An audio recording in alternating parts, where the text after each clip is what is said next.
Hello friends, welcome back. Market अभी अपने all time high पे चल रहा है। मार्केट जब अपने ऑल टाइम हाई पे होता है तो ज़्यादातर स्टॉक्स जो होते हैं वो ऑलरेडी एक अच्छा खासा रन अप दे चुके होते हैं।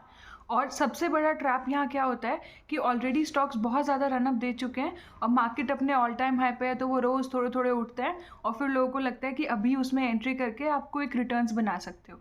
बट सबसे बड़ा ट्रैप यही होता है जब मार्केट ऑल टाइम हाई पे है, स्टॉक्स ऑलरेडी रन अप दे चुके हैं, अगर आप उनको टॉप पे खरीदोगे तो वहाँ से करेक्शन होने का चांसेस बहुत ज़्यादा है। जब भी मार्केट गिरेगा आपको स्टॉक्स में एक हेल्दी करेक्शन देखने को मिलेगा।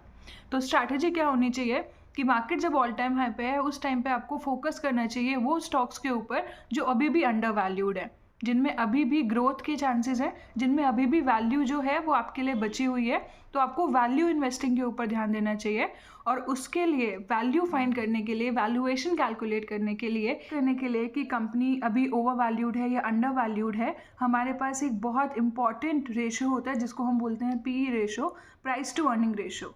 तो आज के वीडियो में हम पीई रेशो के बारे में डिटेल में समझेंगे और समझेंगे कैसे ये रेशो हमारी हेल्प करता है अंडर वैल्यूड स्टॉक्स को फाइंड करने में। तो वीडियो में बने रहिए।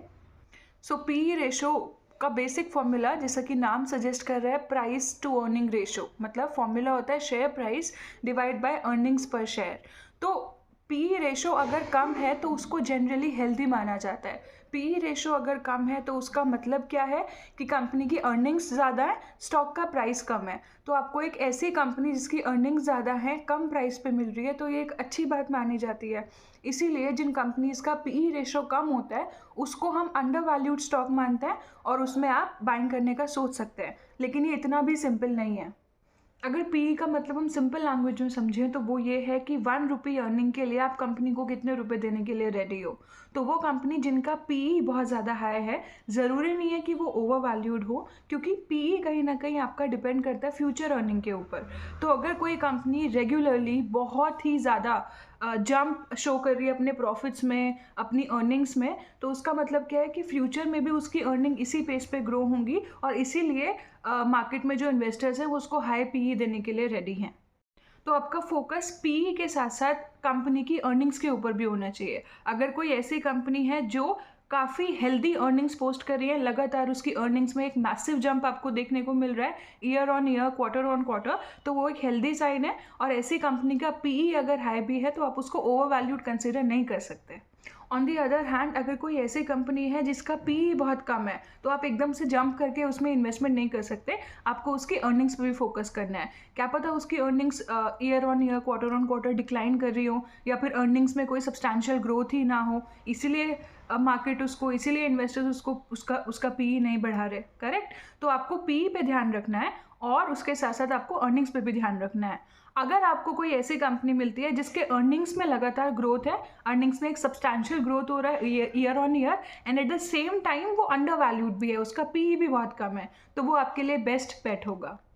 दूसरी चीज़ पीई से रिलेटेड जो आपको ध्यान रखनी चाहिए वो है कि आपको एक ही सेक्टर की कंपनीज़ में कंपैरिजन करना है। ऐसा नहीं है कि आप आईटी सेक्टर की एक कंपनी के पीई का कंपैरिजन कर रहे हो एफएमसीजी सेक्टर की एक कंपनी के साथ। अगर आपको पीई कंपेयर करना है, आपको देखना है कि कौन सा स्टॉक रिलेटिवली ओवर वैल्यूड है, कौन सा अंडर वैल्यूड है, तो उसके लिए आप सेम सेक्टर की कंपनी चूज़ करोगे। लेट्स से आपको आईटी सेक्टर में देखना है तो आप इन्फोसिस, विप्रो, टीसीएस, इनके पीई को कंपेयर करोगे, ना कि आप विप्रो के पीई को कंपेयर करोगे आईटीसी के साथ या फिर एचएएल के साथ। तो समरी में अगर हम बात करें तो समरी क्या निकलती है कि ऐसी कोई कंपनी जिसका पीई वैल्यू कम है, जिसका पीई रेशो कम है, लेकिन उसकी जो अर्निंग्स है उसमें एक सब्सटैंशियल ग्रोथ आपको देखने को मिल रही है। और दूसरा, आप कोई भी कंपनी अगर बाय कर रहे हैं तो आप पहले पीयर कंपैरिजन करें, उनकी अर्निंग्स को आप एक बार चेकआउट करें, उनकी पीई को चेक करें, तभी आप एक better undervalued stock pick कर सकते हैं। ऐसे ही और इन्फॉर्मेटिव और इंटरेस्टिंग वीडियोस के लिए प्लीज़ वीडियो को लाइक करें, शेयर करें और चैनल को सब्सक्राइब करें। Thank you, bye for now.